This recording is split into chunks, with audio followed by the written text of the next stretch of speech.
امروز اومدیم آموزش تک بسیار با داشتون سیوان واکی. تک بسیارم نیست. آره دیگه. اینجا یارم گفت پشتتا، صدا پا دارم پشتته. من گفتم نه، دیدم آره پشتم، دادم اینو که زدم تو لوت باکسش یه دونه 117 پیدا کردم یا ابوالفضل، یه دونه هم لانگ بله لجند.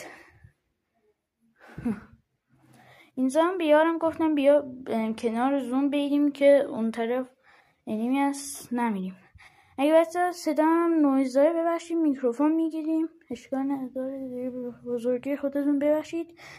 اینجا هم یه دونه سنگ دیدم که فکر کردم انیمیه، زدم اینو. آره اینجا راستمون یه دونه انیمی بود، لیزرش کردم. لیزر اینو که لیزر کردم رفتن لابی دیگه. اینا فرستادن لابی. یارو اینی که بود 117 داشته بود، این اون بود.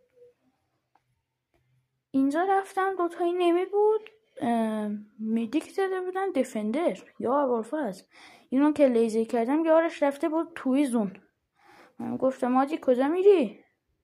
من رفتم پشتش. یه دونه میس، 2 تا میس، 3 تا میس، منطقه سید. ما تو ایرانیم. به به.